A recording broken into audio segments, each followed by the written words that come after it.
This is the story of a man named Stanley.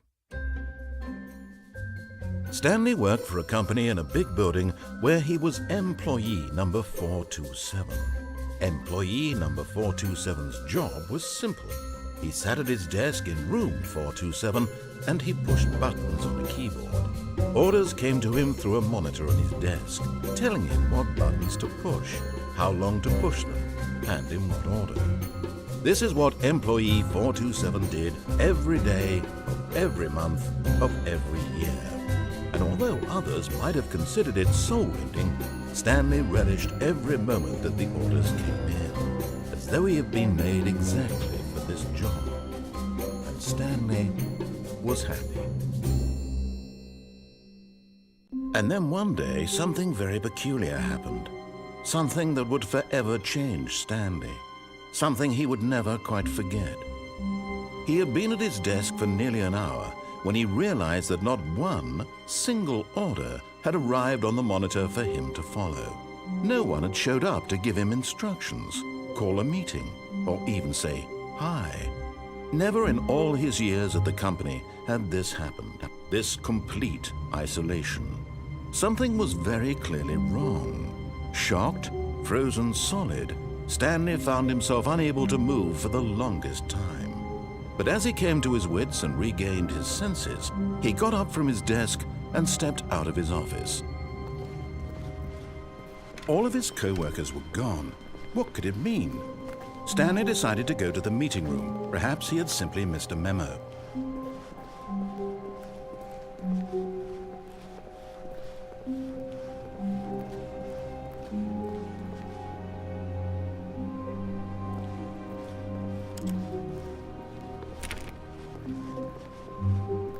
When Stanley came to a set of 2 open doors, he entered the door on his left.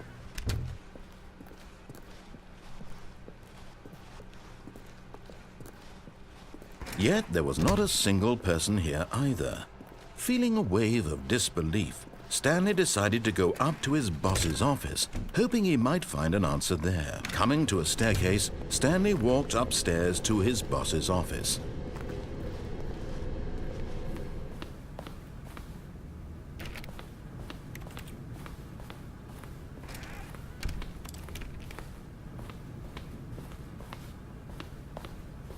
Stepping into his manager's office, Stanley was once again stunned to discover not an indication of any human life.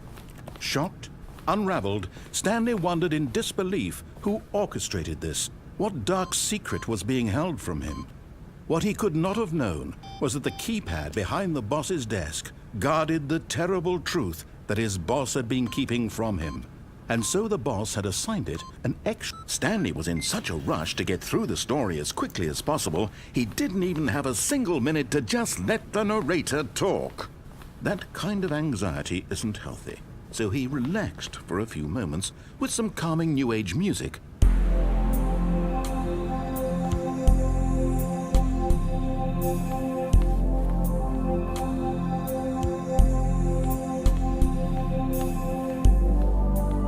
Feeling soothed and rejuvenated, Stanley calmly walked forward into the opened passageway.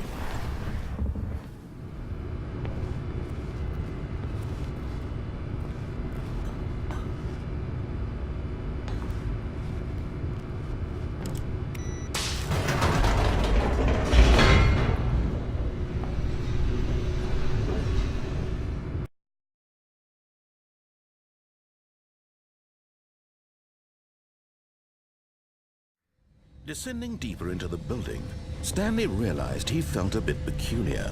It was a stirring of emotion in his chest, as though he felt more free to think for himself, to question the nature of his job. Why did he feel this now, when for years it had never occurred to him?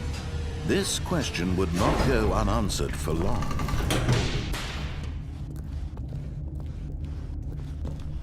Stanley walked straight ahead through the large door that read Mind Control Facility.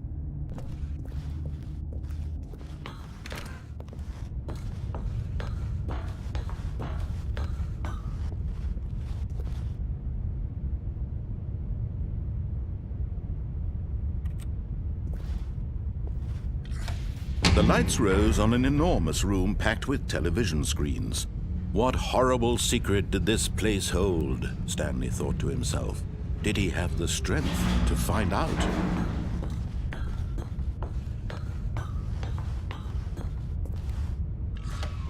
Now the monitors jumped to life, their true nature revealed.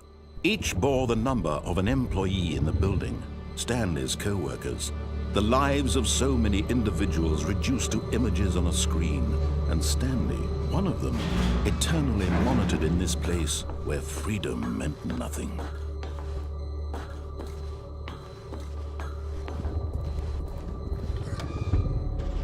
This mind control facility, it was too horrible to believe. It couldn't be true.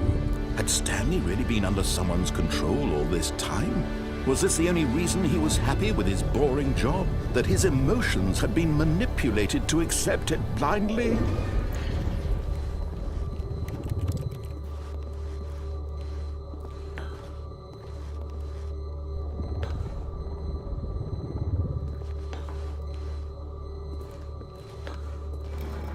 No, he refused to believe it. He couldn't accept it. His own life in someone else's control? Never! It was unthinkable, wasn't it? Was it even possible? Had he truly spent his entire life utterly blind to the world? But here was the proof, the heart of the operation. Controls labeled with emotions, happy or sad or content. Walking, eating, working, all of it monitored and commanded from this very place. And as the cold reality of his past began to sink in, Stanley decided that this machinery would never again exert its terrible power over another human life. For he would dismantle the controls once and for all. Oh, Stanley, you didn't just activate the controls, did you? After they kept you enslaved all these years, you go and you try to take control of the machine for yourself. Is that what you wanted? Control? Oh, Stanley, I applaud your effort, I really do. But you need to understand, there's only so much that machine can do. You were supposed to let it go, turn the controls off, and leave. If you want to throw my story off track, you're going to have to do much better than that. I'm afraid you don't have nearly the power you think you do. For example, and I believe you'll find this pertinent, Stanley suddenly realized he had just initiated the network's emergency detonation system. In the event that this machine is activated without proper DNA identification, nuclear detonators are set to explode, eliminating the entire complex. How long until detonation then? Let's say 2 minutes. Now this is making things a little more fun, isn't it, Stanley? It's your time to shine. You are the star. It's your story now. Shape it to your heart's desires. Oh, this is much better than what I had in mind. What a shame we have so little time left to enjoy it. Mere moments until the bomb goes off. But what precious moments each one of them is. More time to talk about you, about me, where we're going. What all this means. I barely know where to start. What's that? You'd like to know where your co-workers are? A moment of solace before you're obliterated? All right, I'm in a good mood. You're gonna die anyway. I'll tell you exactly what happened to them. I erased them. I turned off the machine. I set you free. Of course, that was merely in this instance of the story. Sometimes when I tell it, I simply let you sit there in your office forever, pushing buttons endlessly and then dying alone. Other times, I let the office sink into the ground, swallowing everyone inside, or I let it burn to a crisp. I have to say this, though, this version of events has been rather amusing. Watching you try to make sense of everything and take back the control wrested away from you, it's quite rich. I almost hate to see it go. But I'm sure whatever I come up with on the next go-around will be even better. My goodness, only 34 seconds left. But I'm enjoying this so much. You know what? To hell with it. I'm going to put some extra time on the clock, why not? These are precious additional seconds, Stanley. Time doesn't grow on trees. Oh dear me, what's the matter, Stanley? Is it that you have no idea where you're going or what you're supposed to be doing right now? Or did you just assume when you saw that timer that something in this room was capable of turning it off? I mean, running from button to button, screen to screen, clicking on every little thing in this room. These numbered buttons, no, these colored ones, or maybe this big red button, or this door. Everything, anything, something here will save me. Why would you think that, Stanley? That this video game can be beaten? Won? Solved? Do you have any idea what your purpose in this place is? Stanley, you're in for quite a disappointment. But here's a spoiler for you. That timer isn't a catalyst to keep the action moving along. It's just seconds ticking away to your death. You're only still playing instead of watching a cutscene because I want to watch you for every moment that you're powerless, to see you made humble. This is not a challenge, it's a tragedy. You wanted to control this world, that's fine.